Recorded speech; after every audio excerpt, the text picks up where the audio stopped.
bawa hidup kita dalam hadirat Tuhan. Kita berikan sebagai persembahan yang hidup, sebagai persembahan yang kudus dan berkenan di hadapannya. Pagi hari ini kita mau ingat, Dia sudah bangkit, Dia hidup. Terima kasih. Dia berikan kemenangan dalam kehidupan kita. Terima kasih Tuhan. Terima kasih Yesus.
Berikan harapan dalam hidup kami Tuhan.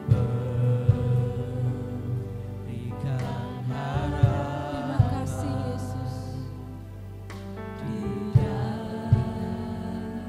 dalam kesesakan agunglah perbuatan-Mu, Yesus Tuhan penebusku.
diselamatkan hari ini. Begitu besar kasih-Nya. Terima kasih. Naikkan syukur-Mu.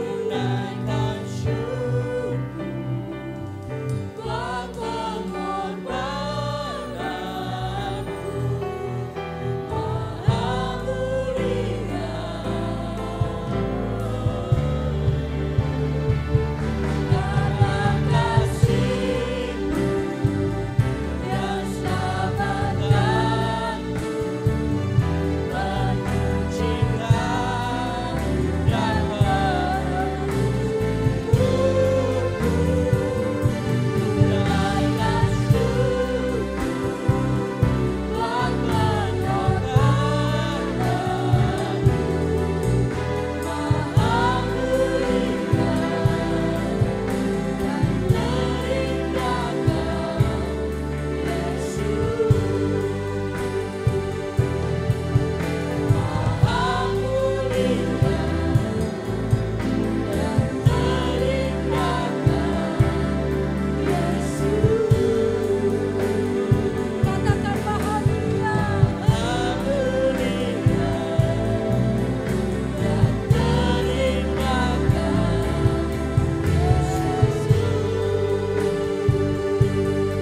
jemaat-Mu Yesus. Mereka rindu akan Engkau Tuhan. Mereka bersyukur buat pengorbanan-Mu Yesus. Mereka ingat betapa besar kasih-Mu bagi kami Tuhan.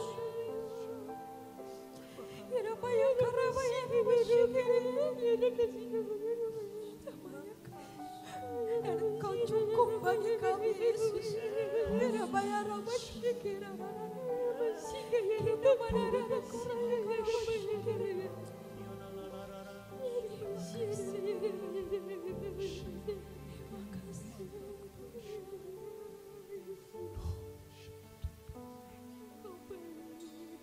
Terima kasih Yesus. Saat ini kami ingat pengorbanan-Mu di atas kayu salib. Tapi kami juga ingat Tuhan, bahwa Engkau hidup. Engkau Allah yang berkuasa dalam hidup kami. Engkau memberikan harapan dalam hidup kami Tuhan. Terima kasih. Kami sudah jadi orang-orang yang menang. Amin. Karena Engkau Tuhan Yesus yang hidup. Kami ada harapan.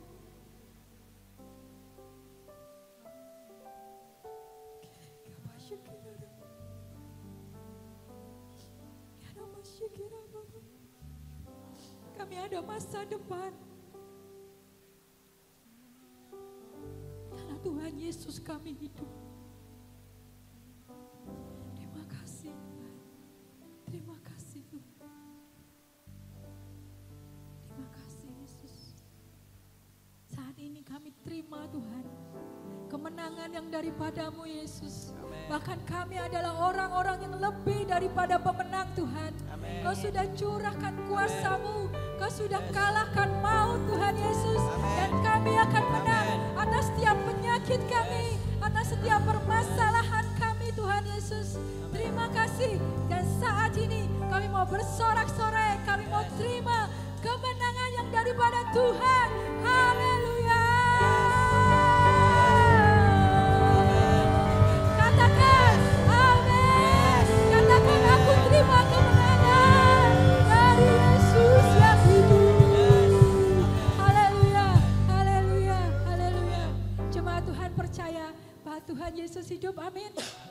Katakan, Dia penebusku, Dia Tuhan yang hidup.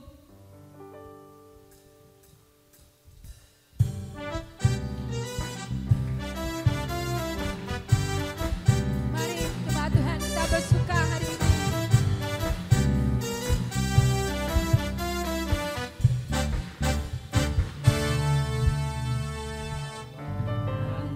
Allah. Siapa namanya? Yesus namanya menyembuhkan, Percaya kau sudah disembuhkan. menyucikan.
percaya bahwa Tuhan Yesus adalah satu-satunya penebus kita yang hidup. Amin.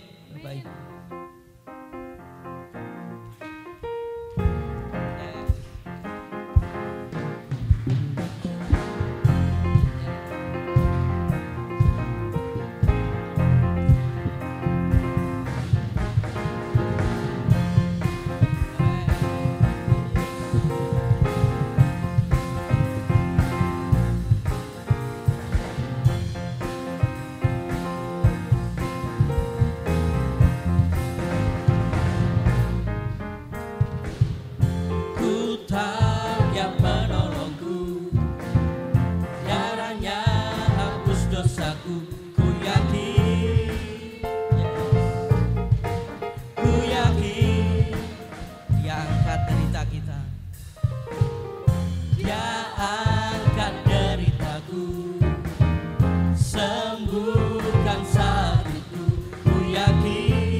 Dia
yang percaya bahwa Tuhan Yesus kita hidup, Dia bangkit dan memberikan kita kemenangan. Saya rindu kita menyanyikan pujian ini sekali lagi. Dia penebusku, Dia hiduplah, Dia penebusku, Dia hiduplah, Dia penebusku. Terima kasih Tuhan. Dia hiduplah, Dia penebusku, Dia hiduplah, Dia penebusku. Terima kasih Tuhan. Terima kasih.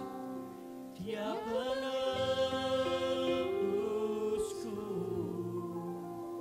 Dia hiduplah,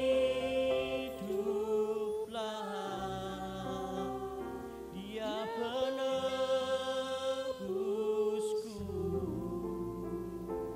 Dia hiduplah,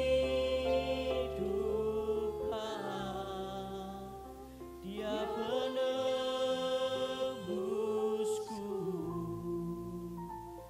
Dia hiduplah.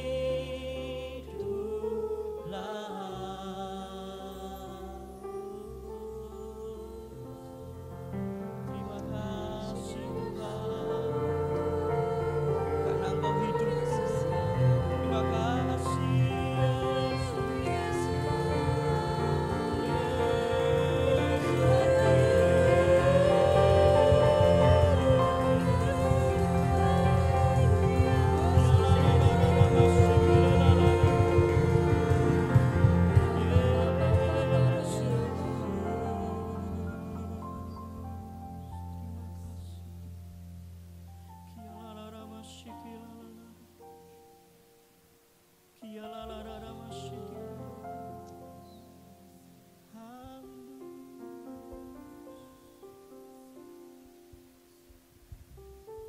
Renungan itu buat setiap kita yang hadir, bahwa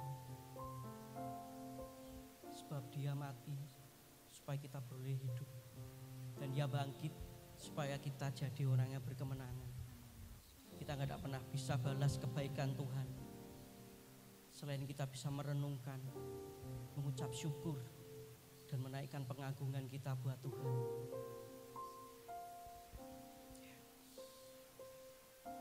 Yang ku renungkan setiap waktu, nyanyian pujian dan pengagungan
kami siapkan hati kami untuk kami mendengar firman Tuhan hari ini.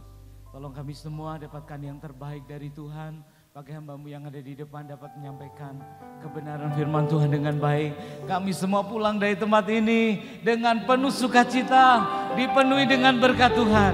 Terima kasih Bapa, kami percaya Engkau menyertai dan memberkati kami semua. Terima kasih Bapa, kami siapkan hati kami. Di dalam nama Tuhan kami Yesus Kristus kami berdoa. Haleluya. Amin. Kita beri kemuliaan buat Tuhan. Ya Bapak Ibu silakan duduk kembali. Tuhan memberkati kita semuanya. Terima kasih tim pujian penyembahan.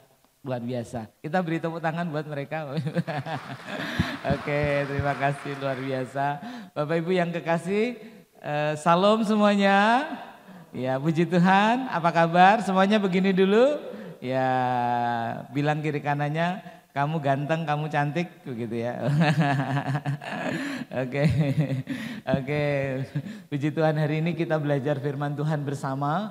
Bapak Ibu yang kekasih dalam Tuhan, judul kita adalah hidup yang berpusat pada Kristus. Nah, lihat gambarnya. Nah, begini kira-kira, ketika hidup kita berpusat pada Kristus, pasti ada pertolongan. Ketika kita menghadapi masalah dalam hidup kita, pasti Tuhan Yesus tolong. Kenapa? Karena selalu ada Tuhan di dalam hidup kita. Amin Bapak Ibu.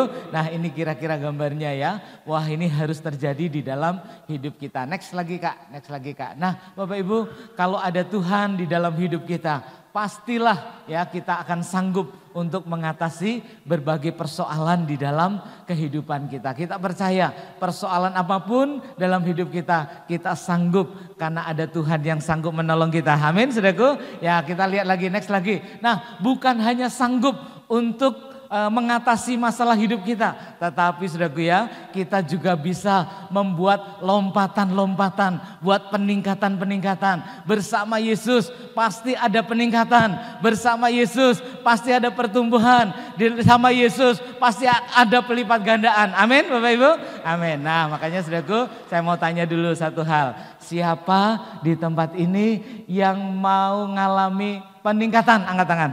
Wih, ya, turunkan dulu ya. Pertanyaan kedua, yang gajinya mau naik, angkat tangan. Oh, saya sendiri. Oke ya, semuanya kita mau ngalami peningkatan. Nah, saudaraku, kalau ada Yesus menjadi pusat hidup kita, tidak ada yang mustahil buat Dia. Amin, saudaraku. Nah, kita akan belajar sama-sama hari ini. Next lagi Kak. Nah, bagaimana sikap hidup orang yang berpusat kepada Kristus itu? Yang pertama, orang itu harus memiliki sikap yang siap untuk berkorban. Sama seperti Yesus berkorban. Mari kita lihat dulu Filipi pasal 2 ayat yang ke-14. Kita baca sama-sama. 1, 2, 3. Lakukanlah segala sesuatu dengan tidak bersungut-sungut dan berbantah-bantah. Nah, ini ayatnya luar biasa saudaraku, karena seringkali kita ini tidak siap berkorban, sehingga ketika kita melakukan pekerjaan kita cenderung untuk bersungut-sungut dan berbantah-bantah. Kok aku ya, kok harus aku, kenapa aku ya, kenapa aku yang disuruh, kenapa aku yang lakukan ini ya, kok enggak dia saja. Nah, seringkali saudaraku, dalam hidup kita ngalami yang seperti ini saudaraku ya, kita tidak siap untuk berkorban. Kita tidak siap untuk berkorban. Padahal ketika Yesus jadi pusat hidup kita harus sama seperti Dia. Yaitu apa saudaraku? Siap untuk berkorban. Amin Bapak Ibu. Kalau kita punya kesiapan hati seperti Yesus siap untuk berkorban, maka hidup kita akan lebih baik dari sekarang. Amin Bapak Ibu. Kita akan jadi lebih kuat. Amin saudaraku. Seperti Yesus siap untuk berkorban. Nah saudaraku yang kekasih dalam Tuhan, tapi ketika kita nggak siap berkorban, maka yang ada adalah ini saudaraku ya, bersungut-sungut dan berbantah-bantahan. Next lagi kak. Nah ini saudaraku, seringkali dalam pekerjaan kita bersungut-sungut, berbantah-bantahan. Dalam keluarga juga, kok saya lagi, kok kenapa harus saya? Aku sudah lakukan untuk kamu, kenapa aku lagi yang dituntut? Nah ini saudaraku, kita tidak siap untuk berkorban. Nah saudaraku, sekarang kita mau lihat sama-sama. Sebenarnya Bapak Ibu, apa yang dimaksud dengan pengorbanan itu. Nah, kita akan bikin definisi sedikit ya saudara ya. Apa sih berkorban itu? Yuk kita ikutin sama-sama. Berkorban itu adalah begini saudara ya.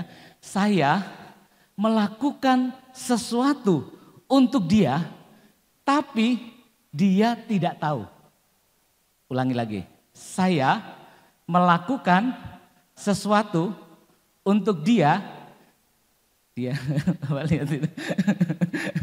Ibu lihat dia.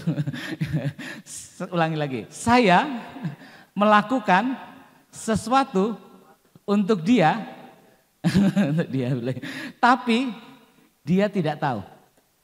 Amin Bapak. Nah, bahkan dia nggak ngerti kalau kita sedang melakukan untuk dia. Itu untuk kebaikan dia loh. Dia nggak tahu, bahkan mungkin dia nggak berterima kasih, malah mungkin ngolok-olok kita, malah mungkin dia salah mengerti, salah memahami tentang apa yang kita lakukan. Tapi itu yang namanya pengorbanan. Nah Bapak Ibu yang kekasih dalam Tuhan, seringkali kita itu nggak siap seperti itu. Seringkali yang kita lakukan harus dia tahu, harus istri saya tahu, harus bapak saya tahu. Harus keluarga saya tahu, harus orang tua saya tahu, harus suami saya tahu apa yang saya lakukan. Kalau Bapak Ibu, kalau kita seperti itu kita belum siap untuk berkorban. Amin Bapak Ibu. Yuk kita ulangi lagi sama-sama. Berkorban itu apa Bapak Ibu? Saya melakukan, yuk sama-sama, 1, 2, 3. Saya melakukan untuk dia. Apa tadi? Saya melakukan untuk dia. Walaupun dia tidak tahu saudaraku. Dia nggak tahu. Dia tidak tahu saudaraku. Nah makanya saudaraku itu yang membuat kita ini jadi orang yang kuat. Nggak apa-apa aku lakukan seperti ini. Nggak apa-apa aku lakukan untuk dia. Aku lakukan untuk dia. Nggak apa-apa. Tidak apa-apa aku lakukan ini. Biar aku yang susah nggak apa-apa. Biar aku yang kerja keras. Yang penting dia senang. Wah begitu saudaraku. Tapi seringkali seperti itu, kita ini bersungut-sungut dan berbantah-bantah saudaraku. Dan akibatnya kita memberitahu sendiri pengorbanan kita. Hei kamu tahu nggak, aku lakukan ini buat kamu loh. Aku sudah jerih lelah, aku malam nggak tidur, aku kerjanya begitu berat, aku di jalan kelaparan. Bapak Ibu yang kekasih dalam Tuhan, kita memberitahu ya apa yang kita lakukan buat dia. Dan ketika kita memberitahu apa yang kita lakukan buat dia, itu bukan lagi pengorbanan. Suatu kali saya bicara sama anak saya, ya, kamu tahu nggak, waktu kecil kamu itu nggak tidurnya sampai malam-malam, papi sampai kesulitan, malam sampai nggak bisa tidur, saya bilang gitu sama dia. Dia sudah besar dan dia bisa jawab, saudaraku. Jawabannya apa, saudaraku? Lah itu kan sudah kewajibannya Bapak katanya. Itu kan sudah kewajibannya Papi katanya gitu. Bapak Ibu yang kekasih dalam Tuhan, ketika kita memberitahu apa yang kita lakukan buat seseorang, ya, kita sendiri sebenarnya sedang menurunkan derajat pengorbanan itu menjadi hanya sebuah kewajiban karena dia tahu. Suami bilang sama istrinya, kamu tahu nggak apa yang aku lakukan? Aku ini susah gini-gini bersungut-sungut, gini di jalan dan sebagainya. Istrinya akan bilang, loh itu kan memang kewajiban seorang suami. Kita sendiri menurunkan derajat pengorbanan itu menjadi sebuah kewajiban. Tapi hari ini saudaraku, kita harus menjadi pribadi yang siap untuk berkorban. Dia nggak tahu nggak apa-apa. Amin Bapak Ibu. Yuk kita katakan sama-sama. Dia nggak tahu nggak apa-apa. 1, 2, 3. Dia nggak tahu nggak apa. Dia nggak tahu, nggak perlu tahu jerih lelahku. Dia nggak perlu tahu air mataku. Dia nggak perlu aku susah. Dia nggak perlu. Yang penting dia bahagia. Yang penting aku bisa nyenangkan dia. Itu namanya sebuah pengorbanan. Tapi ketika kita memberitahu apa yang kita lakukan, kita menjadi orang yang tadi saudaraku bersungut-sungut, berbantah-bantah, tidak siap untuk berkorban. Anak-anak Tuhan hari ini, kalau kita berpusat kepada Kristus, kita harus teladani Yesus. Dia rela untuk berkorban. Amin saudaraku. Saya Bapak Ibu yang kekasih, kalau kita kembali ke peristiwa salib saudaraku. Apakah Tuhan Yesus pernah bilang, hei lihat ini loh, aku mati buat kamu? Tidak pernah. Hei lihat loh, mana terima kasihmu sama saya. Aku mati buat kamu loh, aku mati untuk kamu. Aku mati ini untuk menebus dosamu ini, aku menderita seperti ini untuk kamu. Dia pernah bilang seperti itu? Tidak pernah, saudaraku. Kenapa? Karena dia sedang berkorban. Dan anehnya, saudaraku, murid-murid juga nggak tahu apa yang sedang dialami Yesus. Dia nggak tahu, murid-murid bahkan nggak ngerti. Lama setelah itu baru dia tahu, oh itu ya Tuhanku berkorban ya buat saya. Oh Tuhanku ternyata dia mati untuk aku ya. Oh terima kasih Tuhan. Seperti itu Bapak Ibu. Tapi pada saat pengorbanan itu dilakukan, katakan sama-sama, tidak ada yang tahu. 1, 2, 3, tidak ada yang tahu. Kalau Bapak Ibu lakukan sesuatu hari ini kepada orang yang Anda sayangi dan dia tidak tahu apa yang engkau lakukan, Anda sedang berkorban. Tapi kalau Anda beritahu kepada dia, Anda menurunkan derajat pengorbanan yang mulia itu jadi sebuah kewajiban buat kita. Dan kita akan menjadi orang yang tadi, saudaraku, bersungut-sungut dan berbantah-bantah. Next lagi Kak. Next lagi Kak. Nah ini saudaraku. Saya sering kesini. Oke Kak. Ya ini kita baca sama-sama saudaraku. Ini setara dengan pengertian tadi. Sama-sama 1, 2, 3. Jadilah seperti akar yang gigih mencari air. Menembus bebatuan yang keras. Demi mengupayakan kehidupan. Sama-sama 1, 2, 3. Bahkan ketika pohon mendapat pujian karena bisa tumbuh, berdaun rimbun, berbunga indah dan berbuah manis. Akar gak pernah iri hati. Ia tetap memilih untuk berada di dalam tanah. Itulah makna pengorbanan. Amin saudaraku. Gak ada yang akan kasih jempol Anda. Gak apa-apa. Anakmu mungkin gak tahu. Gak apa-apa. Suatu saat nanti lama setelah itu baru dia tahu. Dan dia akan berkata, oh terima kasih Ma. Ternyata engkau beri pengorbanan buat saya ya Ma. Engkau sudah lakukan untuk saya. Biar dia sendiri yang ngerti. Biar dia sendiri yang sadar. Biar dia sendiri yang tahu. Jangan dari mulut kita. Jangan dari mulut kita yang kasih tahu pengorbanan kita. Saudara. Amin Bapak Ibu. Kalau kita sendiri kasih tahu apa yang kita lakukan. Itu jadi kewajiban buat kita. Turun derajatnya. Tapi biar anak kita ngerti. Ini ada satu gambar saudaraku ya. Next lagi Kak. Nah ini sudah gambar ini saya senang. Ya gambar ini adalah kehidupan sehari-hari saudaraku ya. Pengorbanan seorang ibu. Ya itu ibunya masih gendong anak kecil. Tapi yang kakaknya pilek malam hari saudaraku. Pilek. Anak rewel itu susah sekali saudaraku. Rewel itu susah sekali saudaraku. Wah gak bisa tidur. Ya. Sang istri itu bisa saja dia berteriak, Mas, Pak ini loh anakmu rawatan. Gitu ya. Dia tahu suaminya lelah seharian bekerja. Dan dia berkata begini saudaraku, biarlah aku yang begadang. Apa Bapak Ibu? Kasihan papa besok pagi harus masuk kantor. Dia biarkan suaminya tidur. Dia nggak bangunkan suaminya. Ben aku nggak apa-apa begadang. Untuk jaga anakku yang pilek rewel malam hari. Biar dia bisa tidur. Biar suamiku bisa tidur karena besok dia kerja. Si istri ini sedang melakukan apa saudaraku? Pengorbanan. Suaminya nggak tahu. Besok pagi suaminya bangun dengan segar. Dia nggak tahu apa yang dilakukan istrinya malam hari itu. Gelisah, susah. Dia harus ke sana kemari pontang-panting dan sebagainya. Dan tidak tidur sama sekali. Suaminya nggak tahu saudaraku. Itu sebuah pengorbanan. Kita beri tepuk tangan buat Tuhan kita. Amin. Amin Bapak Ibu. Itu pengorbanan. Makanya saudaraku, kalau kita lakukan sesuatu, ya lakukan dengan semangat pengorbanan. Seperti Yesus berkorban. Amin saudaraku. Yuk kita katakan sama-sama. Jangan sampai ada orang yang tahu. 1, 2, 3. Jangan sampai ada orang yang Anda lakukan untuk pekerjaan Tuhan di gereja ini.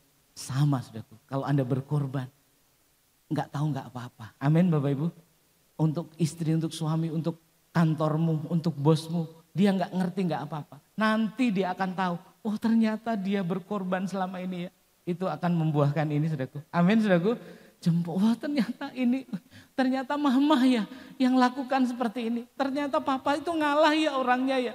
Ternyata papa itu kalau kerja begitu susah ya. Kok aku selama ini enggak tahu ya. Kok selama ini aku ngertinya cukup ya. Ternyata papa berjerih lelah seperti itu. Wah, itu baru luar biasa. Orang akan sadar nantinya. Tidak harus dari mulut kita. Amin, saudaraku. Amin. Siap untuk berkorban? Semuanya begini dulu. Bilang kiri kanannya. Jangan sampai ada orang yang tahu ya. Jangan sampai ada orang yang tahu. Oke, itu pengorbanan. Kita beri tepuk tangan buat Tuhan kita ya. Oke, next lagi Kak. Kita lihat yang kedua Kak. Yang kedua Kak. Ya, yang kedua berarti, nah bagaimana sikap hidup orang yang berpusat pada Kristus? Yang kedua adalah mengandalkan Yesus dalam setiap situasi. Mari kita baca Filipi pasal 4 ayat yang ke-12. Kita baca sama-sama. 1, 2, 3. Aku tahu apa itu kekurangan dan aku tahu apa itu kelimpahan. Dalam segala hal dan dalam segala perkara tidak ada sesuatu pun yang merupakan rahasia bagiku. Baik dalam hal kenyang maupun dalam hal kelaparan. Baik dalam hal kelimpahan maupun dalam hal kekurangan. Bapak Ibu, Rasul Paulus mengalami berbagai situasi. Yuk kita katakan sama-sama. Berbagai situasi. Dan itu ternyata membuat dia menjadi orang-orang yang kuat dan tangguh. Ya, dia ngerti bahwa di dalam setiap situasi ada Tuhan yang bekerja di sana. Bapak Ibu, hidup yang berpusat pada Kristus itu artinya hidup yang selalu siap untuk dilatih kapan saja dan dengan peristiwa apa saja dan dalam situasi apa saja. Yesus akan melatih kita. Jadi Bapak Ibu, kita tidak hanya mengharapkan situasi yang enak-enak terus, tidak. Tetapi justru dalam setiap situasi, katakan sama-sama, setiap situasi. 1, 2, 3, setiap situasi, setiap keadaan, kelaparan, wah di sini ya, ini ekstrim. Kelaparan, ya, penderitaan mungkin, kekurangan, wah saudaraku dalam segala perkara katanya. Wah itu adalah cara Tuhan untuk bikin kita jadi orang-orang yang tangguh, orang-orang yang kuat. Mari saudaraku hari ini kita mau sama-sama. Kalau kita mau berpusat pada Kristus, ya jadikan setiap situasi dalam hidup kita ini untuk kita bertumbuh, untuk kita makin maju, makin kuat bersama Tuhan. Amin, saudaraku. Ya, kita lihat lagi, next lagi, ya. Nah, ini Bapak Ibu, ya ada tulisan seperti ini, saudaraku ya. Kita baca sama-sama. 1, 2, 3. The only difference between a problem and blessing is a touch. Touch itu apa? Ini loh, cara kita melihat. Bapak Ibu, apa sih yang membedakan antara masalah dengan berkat? Cara pandang kita. Bapak Ibu seringkali kita melihat, oh ini masalah, oh ini rintangan. Padahal kita sedang diberkati Tuhan dengan cara itu. Sedang ditingkatkan kapasitas kita dengan cara itu. Sedang diangkat Tuhan dengan cara itu. Amin Bapak Ibu, percaya tergantung apa saudaraku? Cara kita melihat. Cara kita melihat masalah itu. Cara kita melihat situasi itu, cara melihat kita perkara itu, cara kita melihat kesulitan itu. Ini ada apa ya? Ini bukan kesulitan sebenarnya, ini latihan buat saya. Amin Bapak Ibu. Makanya saudaraku, yuk kita jadi orang-orang yang kuat. Ya, tergantung cara kita memandang. Hari ini kita diarahkan, yuk pandanglah segala sesuatu sebagai cara Tuhan untuk memproses hidup kita makin hari makin baik. Amin saudaraku. Amin. Yuk kita lihat sama-sama. Next lagi Kak. Next lagi. Nah, kita harus bisa ini saudaraku, temukan ide-ide ketika kita justru ada di dalam kesulitan, kekurangan. Ya, kalau kita sedang nggak punya uang, ya biasanya kita akan timbul, wah gimana caranya ya, kreatif. Oh caranya gimana? Nah, itu saudaraku ya, itu blessing, itu berkat loh saudaraku ya. Kita masuk dalam situasi itu kita belajar, oh caranya gimana, caranya usaha gimana, caranya dapat berkat tambahan gimana, caranya supaya ada peningkatan penghasilan gimana di tengah situasi yang seperti ini. Itu berkat. Amin Bapak Ibu. Makanya saudaraku ada perbedaan. Apa sih bedanya antara masalah dengan berkat? Cara kita melihat, cara kita memandang, cara kita berpikir untuk itu. Amin saudaraku. Nah orang yang berpusat pada Kristus, dia akan melihat setiap situasi sebagai cara Tuhan untuk memproses hidupnya. Amin saudaraku. Yuk kita lihat lagi, next lagi Kak. Nah next lagi aja. Nah next lagi Kak. Nah Bapak Ibu ini saya senang dengan ilustrasi ini. Ada seorang yang sedang berlatih saudaraku dengan bola cakram saudaraku ya. Wah dia sudah lihat caranya main cakram, lempar cakram itu seperti apa. Dan suatu kali dia nyuruh orang, tolong dong aku buatin bola cakram yang seperti ini katanya gitu ya. Ukurannya seperti ini, dia tahu ukurannya. Saudara. Ukurannya seperti ini ya, lebarnya seperti ini, tebalnya seperti ini. Dan dia datang ke tukang tempal logam, saudaraku ya. Bikin logam itu, tukang besi. Wah, dibikinkanlah sama pandai besi itu, seukuran itu, setebal itu. Tapi ternyata saudaraku, itu ternyata lebih berat dari berat yang aslinya. Ya, berat dari cakram yang aslinya. Dan dia latihan dengan yang berat itu. Wah, tiap hari dia latihan melempar.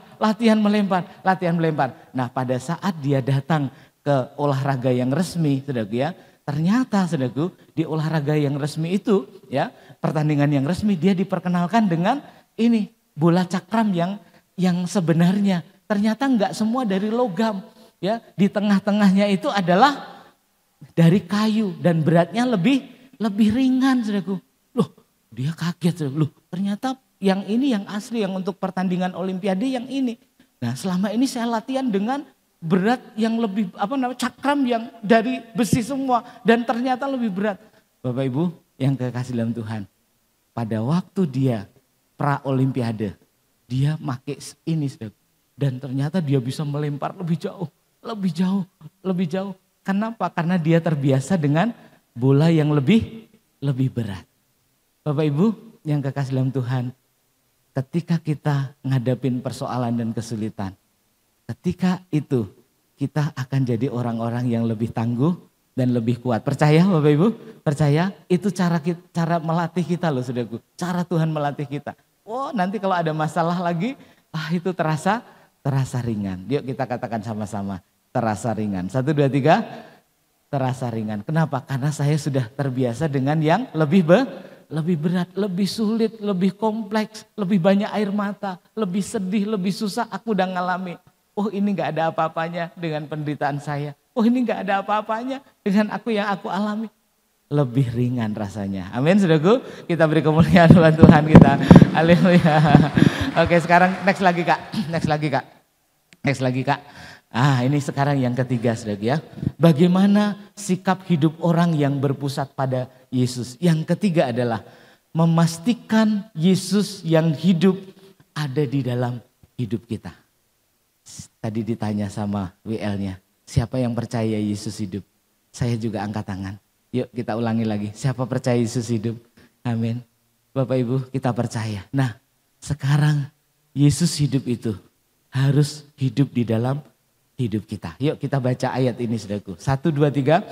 Namun aku hidup, tetapi bukan lagi aku sendiri yang hidup, melainkan Kristus yang hidup di dalam aku. Bapak Ibu, Yesus yang hidup itu harus hidup di dalam hidup kita. Itu makna kebangkitan. Amin, saudaraku. Yesus yang hidup itu harus hidup dalam hidup kita. Itu jadi pusat kehidupan kita. Jadi center of my life. Amin, Bapak Ibu. Yesus yang hidup itu jadi dalam hidup kita. Makanya saudaraku, Tuhan itu bangkit. Bukan hanya bangkit terus nolong-nolong kita. Begitu tidak seperti itu, saudaraku. Ya, dia memang nolong kita. Tapi bukan seperti itu saja. Tapi dia bangkit untuk masuk, saudaraku, dalam hidup kita. Sehingga hidup di dalam hidup kita itu ada dia. Coba kita lihat lagi, next lagi Kak. Nah ini saudaraku, yang tulisan bahasa Inggris dulu ya. Kita baca sama-sama. Yang jago-jago Inggris, yuk keras. 1, 2, 3. Yes, Jesus is not merely your helper. He's your life. Dia nggak hanya hidup di sini, kemudian nolong-nolong saya gitu. Enggak seperti itu, saudaraku. Tidak hanya seperti itu. Dia di sana nolong-nolong saya, enggak. Dia ada di sana hidup dan dia masuk dalam hidup saya. Jadi pusat hidup saya. Dan hidup saya ini adalah hidupnya Yesus. Amin, saudaraku. Amin. Amin, Bapak Ibu. Makanya saudaraku, orang yang berpusat pada Yesus, ada Yesus di dalam hidupnya. Ada Tuhan yang hidup dalam hidupnya. Dan hidupnya ini adalah hidup yang berbeda. Tuhan Yesus bukan hanya menolongmu, melainkan dia hidup di dalam hidupmu. Ya, amin Bapak Ibu. Ini makna dari kebangkitan. Next lagi Kak. Nah, ini sebuah tulisan yang saya temukan dan ternyata agak sulit dipahami. Ya. bahasanya gampang saudara, tapi maknanya ini kayaknya susah dipahami. Yuk kita baca sama-sama ya, kita baca sama-sama. Yuk 1, 2, 3. Jesus is not here to help us live the Christian life. Yeah. He is here to live it himself. That's why he came to live in us and through us express himself. Nah kira-kira apa artinya? Kira-kira apa artinya? Wah ini saya pusing lihatnya nih ya. Apa sih maksudnya ya? Apa sih maksudnya? Kok keluar seperti ini? Nah Bapak Ibu, siapa yang mau diartikan? Ya, saya coba artikan saja ya. Coba artikan. Jadi Jesus is not here to help us live to help us live the Christian life. Oh, ini bahasanya aja sudah salah. Jadi Tuhan Yesus tidak hidup untuk nolong-nolong kita kira-kira. Untuk nolong kita supaya hidup Kristen dengan baik begitulah. Enggak hanya nolong-nolong kita ya. Wah kayaknya kok gitu ya. Kan dia penolong kita kan gitu pikiran kita ya. He is here to live it himself. Dia itu hidup sendiri. Wah, dia itu hidup sendiri, punya hidup sendiri ya. That's why he came to live in us and through us express himself. Nah, itulah kenapa dia itu hidup di dalam kita supaya kita itu, nah ini yang paling gampang, express himself, mengekspresikan dirinya. Jadi kenapa dia itu masuk dalam hidup kita? Supaya hidup kita itu mencerminkan hidupnya Yesus. Mengekspresikan hidupnya Yesus. Amin saudaraku. Nah seperti tadilah kira-kira. Dia tidak hanya hidup buat nolong-nolong kita. Tidak. Tetapi dia betul-betul masuk dalam hidup kita. Dan kemudian hidup kita ini mencerminkan hidupnya Yesus. Amin saudaraku. Sudah bisa dipahami? Amin Bapak Ibu. Nah itu yang betul saudaraku. Itu yang betul. Dia hidup dalam hidup kita. Jadi pusat hidup kita. Jadi pusat hidup kita. Dan hidup kita ini mencerminkan kehidupan Yesus. Jadi bukan hanya sekedar kita ini kehidupan Kristen yang biasa, tidak. Tapi kehidupan Kristen yang ada Yesus yang kita ekspresikan keluar. Dan itulah kekristenan yang sejati. Pastikan hari ini Yesus yang hidup itu ada di dalam hidup kita. Amin saudaraku? Amin. Sekali lagi saya mau tanya, apakah Anda percaya Yesus hidup? Amin. Sekarang saya mau tanya, Yesus hidup ada di mana? Jawabannya ada di dalam hidup saya. Dan hidup Anda semua di tempat ini sedang mencerminkan kehidupan Yesus itu. Amin saudaraku. Orang lain lihat mana Yesus yang bangkit itu mana? Mana ya Yesus yang bangkit itu di mana? Kok aku nggak lihat Yesus yang bangkit? Katanya dia hidup. Katanya dia hidup. Katanya dia bangkit dari antara orang mati. Mana dia sekarang? Mana dia sekarang? Jawabannya sudah ada. Lewat hidup saya. Kamu akan lihat Yesus. Amin saudaraku. Ini luar biasa. Ini gak ada di tempat lain saudaraku. Ini hanya ada dalam Yesus. Ini hanya ada dalam kekristenan. Yesus masuk dalam hidup kita. Dan hidup kita mencerminkan kehidupan Kristus yang luar biasa itu. Kita beri tepuk tangan buat Tuhan. Haleluya. Ini luar biasa. Saudaraku yang kekasih dalam Tuhan. Ada satu hal lagi. Next lagi Kak. Next lagi. Belum. Ke atas lagi aja Kak. Nah. Ada satu hal yang penting buat kita. Ketika Yesus hidup saudaraku ya. Dia siap untuk menjawab doa kita. Amin saudaraku. Karena dia ada dalam hati kita, dalam hidup kita. Bapak Ibu ada seorang hamba Tuhan yang menceritakan ini. Suatu kali dia pergi sama istrinya bawa mobil saudaraku ya. Dari Jakarta ke Bandung. Mau liburan ke rumah kakaknya. Di tengah jalan itu mereka ngomong-ngomong tentang alat bikin kopi katanya ya. Suaminya itu, hamba Tuhan ini suaminya itu bilang, aku kepengen punya alat kopi ini loh. Dia lihat di Google ya gambarnya. Kalau dipencet-pencet dari biji kopi langsung jadi secangkir kopi kayaknya asik ya. Aku juga pernah itu di kafe katanya gitu ya. Dia ngomong-ngomong istrinya bilang coba lihat speknya kayak apa katanya. Wah ini kayak gini harganya berapa dan sebagainya. Mereka mulai tahu ya cara mengoperasikannya gimana. Wah mereka diskusi di di perjalanan itu seperti itu saudaraku. Wah seandainya ya aku punya alat kopi ini. Lah kenapa topi katanya gitu. Karena di komsel kita itu banyak bapak-bapak mungkin ya suka bikin-bikin kopi katanya gitu. Wah kalau seandainya Tuhan kasih alat seperti ini buat saya. Wah gitu saudaraku di jalan. Sampai di Bandung, di tempat tujuannya itu, saudaraku, dia ketemu sama kakaknya, ya. Dia disuruh masuk di rumah kakaknya itu, di ruang tamu, saudaraku, dia kaget. Ternyata ada alat kopi itu, tapi agak berdebu gitu loh, agak ada debu kayak nggak pernah dipakai. Terus kemudian dia tanya sama kakaknya, "Kak, kok ini ada alat kopi kok nggak dipakai toh?" katanya. "Walah," kakaknya bilang, "walah ribet makanya aku juga nggak paham tombol-tombolnya. Ya, kayaknya ribet buat saya," katanya gitu. Kemudian, "Loh, terus kalau gitu kamu minum kopinya pakai apa?" "Wah, biasa saya pakai kopi tubruk aja," katanya, yang gampang gitu ya. "Oh gitu, Mbak coba saya boleh operasikan," katanya gitu ya. "Buku manualnya mana?" Oh, dikasih buku manualnya, saudaraku. Istrinya pelajari ya, kemudian dipencet-pencet, saudaraku ya. Ternyata bisa, saudaraku. Dari biji kopi sampai jadi kopi yang diseduh itu. Wah, rasanya segar gitu ya. Wah, mereka luar biasa nikmati kopi dari alat kopi itu ya. Dan itu persis sama seperti yang dia lihat. Wah, ajaib ya. Nah, 3 hari di rumah kakaknya, dan mereka pulang. Waktu pulang itu kakaknya bilang, ya, Dek, kamu kan suka kopi," katanya. "Daripada alat ini nggak ada yang pakai di sini, kamu bawa pulang aja," katanya gitu. "Kamu bawa pulang aja." Wah, bener kaget dia, saudaraku ya. Dan akhirnya dia pulang bawa kopi itu, di tengah jalan, saudaraku, di tengah perjalanan dia bilang sama istrinya, "Tuhan itu baik ya. Kok sampai segitunya ya Tuhan sama saya," katanya. "Kok sampai sebegitunya ya Tuhan memperhatikan, kita baru ngomong-ngomong, baru bilang-bilang dan lihat speknya. Ternyata Tuhan sudah sediakan 3 bulan yang lalu." 3 bulan yang lalu di tempat kakaknya nggak dipakai. Dan itu baru bener, saudara. Dan suaminya bilang, "Ini luar biasa, ini dari Tuhan," katanya. Bapak Ibu yang kekasih dalam Tuhan, sampai di rumah ya, istrinya itu nerima telepon ya. Nerima telepon, ada orang bilang, "Ci," katanya, maaf ya, aku ngerepotin kamu," katanya. "Oh, ada apa?" "Ini aku beli voucher hotel tapi ternyata saya salah tanggal," katanya gitu. Ya, salah tanggal. "Jadi mau nggak kamu gantikan tanggal ini," gitu kan. Ya, katanya. Vouchernya itu mau dikasihkan dia gitu. Nah, kemudian dia rundingan dulu sama hamba Tuhan tadi, "Pak, gimana ya Pak? Ini tanggal ini kamu ada acara nggak?" Ternyata cocok, sudah nggak ada acara.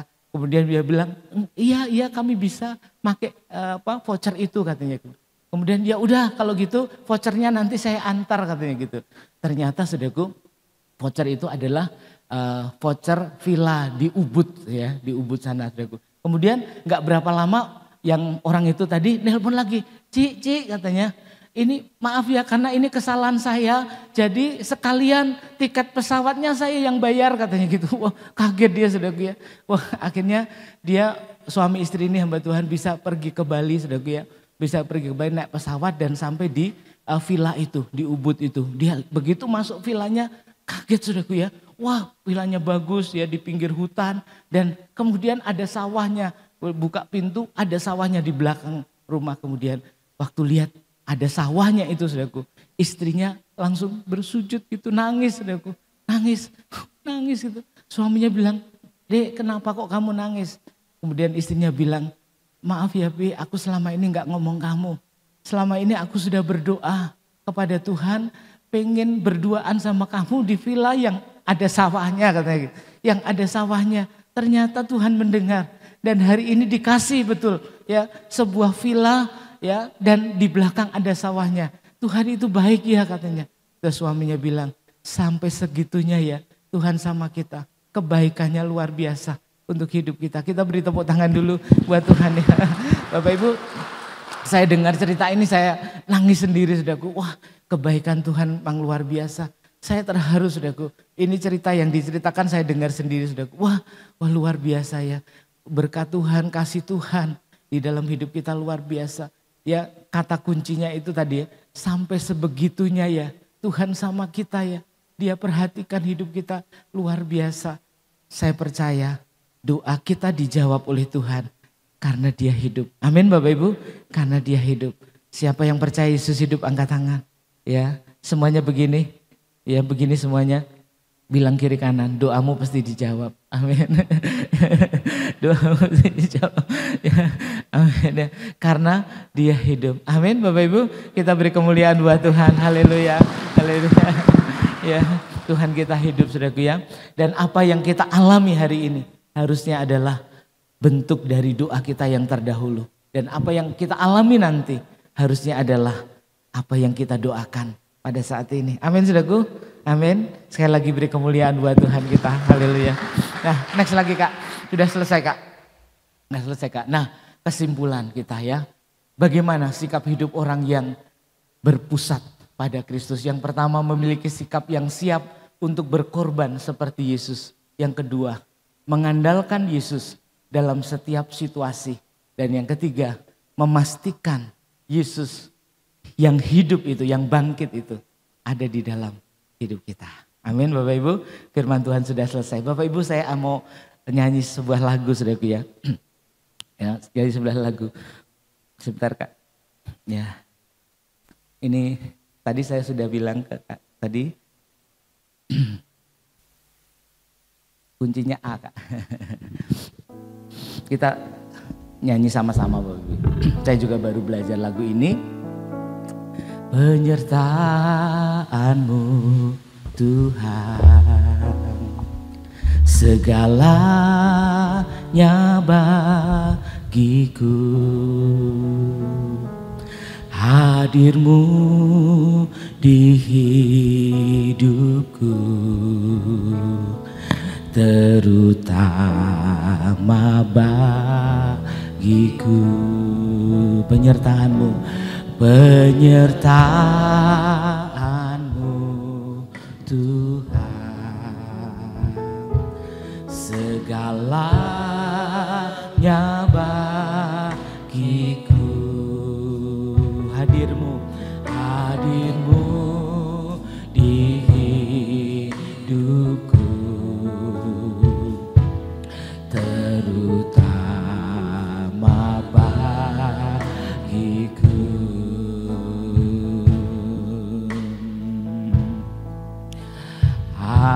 Anugerah-Mu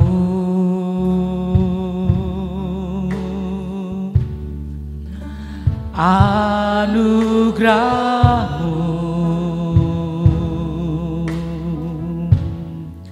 semua karena anugerah-Mu, bukan karena kekuatanku.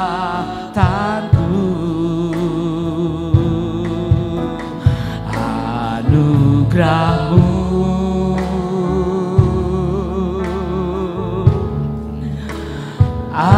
anugerah-Mu Tuhan, kasih dan sayang-Mu sumber kekuatan bagiku. Kita bangkit berdiri bersama-sama. Penyertaan-Mu Tuhan, segalanya, segalanya bagiku. Hadir-Mu, hadir-Mu di hidupku,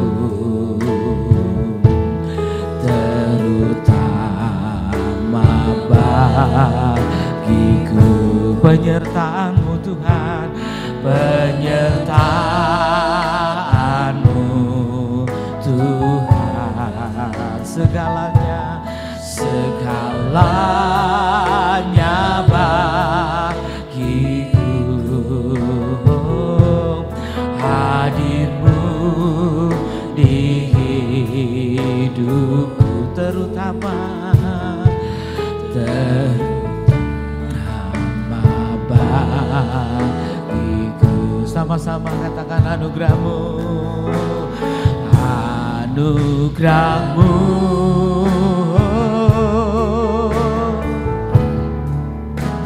anugerah-Mu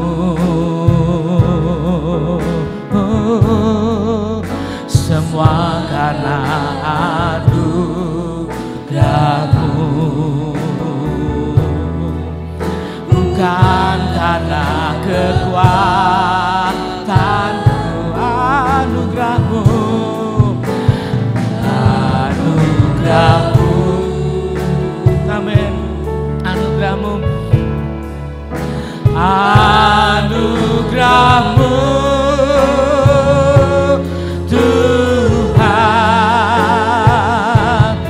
sumber sayangmu, sumber kekuatan bagiku. Semuanya katakan anugerahmu, oh, anugerahmu, haleluya, oh, anugerahmu, oh, semua karena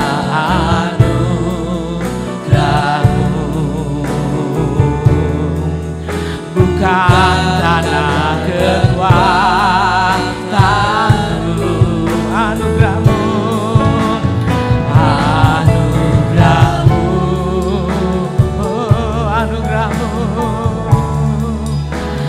anugerahmu, Tuhan, kasih dan sayangmu, sumber kekuatan bagiku, kasih dan sayangmu, kasih dan sayangmu, sumber kekuatan bagiku. Haleluya, kita sembah Tuhan. Haleluya, kita sembah Dia, Yesus ya Tuhan. Semua karena anugerahmu, Yesus. Haleluya, ya Tuhan, ya Tuhan. Karena anugerahmu, karena anugerahmu besar, Yesus. Oh, semua anugerahmu Tuhan, semua karena anugerahmu. Yesus hidup, Yesus hidup, Yesus hidup dalam hidup kami. Haleluya.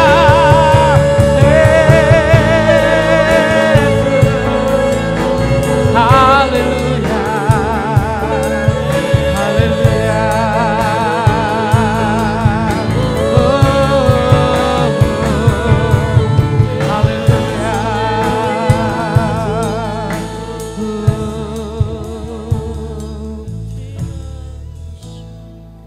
Anugerahmu, semua katakan anugerahmu, semua karena anugerahmu, bukan karena kekuatanku,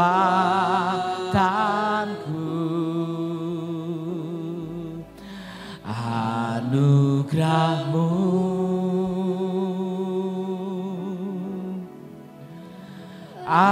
anugerahmu, Tuhan, kasih dan sayangmu, sumber kekuatan bagiku. Kami percaya hidup kami semua karena anugerah Tuhan. Kami ada di tempat ini, kami dijawab oleh Tuhan. Kami seperti ini karena kami dapat anugerah yang luar biasa dari Tuhan. Terima kasih Tuhan untuk jawaban doa. Terima kasih Engkau menjawab kami. Terima kasih hidup kami tergantung dengan Tuhan karena Tuhan adalah hidup kami. Terima kasih Tuhan, berkati kami semua di tempat ini. Yesus hidup, Yesus hidup dalam hidup kami. Selalu ada pertolongan, selalu ada mujizat, selalu ada jalan keluar buat kami. Terima kasih Tuhan. Thank you Lord, terima kasih Tuhan. Haleluya. Kami bersyukur, berkati jemaat kami di tempat ini. Berkati Bapak Ibu Gembala, berkati semua kami di tempat ini. Para pengurus diberkati oleh Tuhan. Nyatakan kasih-Mu, anugerah-Mu yang luar biasa buat kami semua. Terima kasih Tuhan. Ya dan amin untuk kebenaran firman-Mu. Di dalam nama Tuhan kami Yesus Kristus kami berdoa. Haleluya.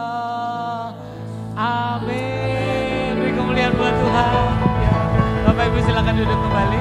Tuhan memberkati kita semuanya. Amin.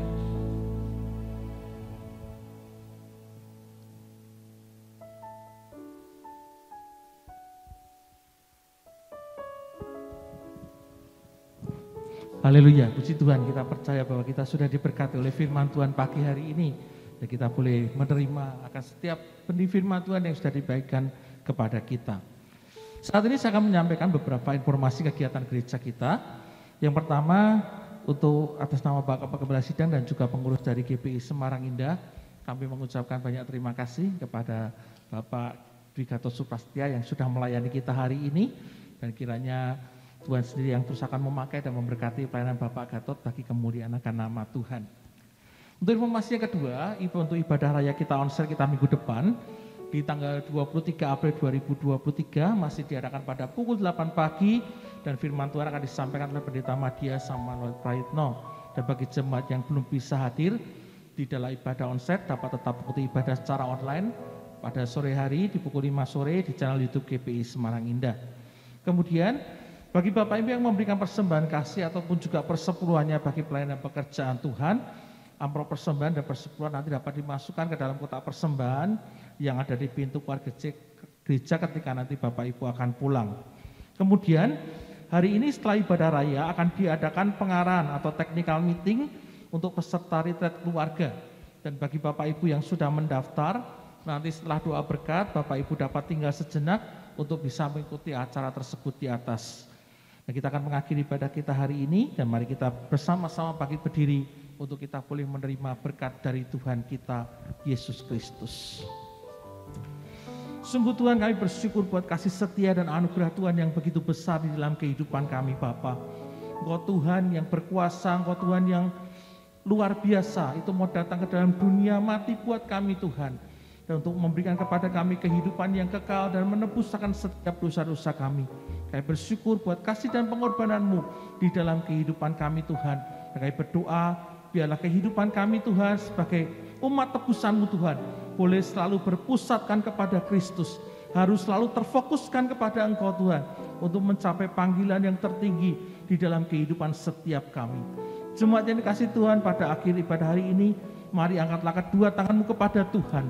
Pulanglah dan terimakan berkat dari Tuhan kita Yesus Kristus.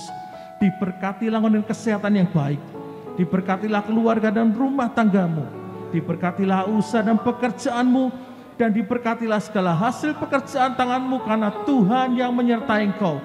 Tuhan akan memberkati dan melindungi engkau. Tuhan menyertai engkau dengan wajahnya dan memberikan kepadamu kasih karunia-Nya. Tuhan menghadapkan wajahnya kepadamu dan akan memberikan kepadamu damai sejahtera. Mulai saat ini sampai Yesus Kristus yang kita kasih datang untuk kali yang kedua. Mari kita semua yang percaya terima berkat Tuhan, katakan dengan iman bersama-sama. Amin.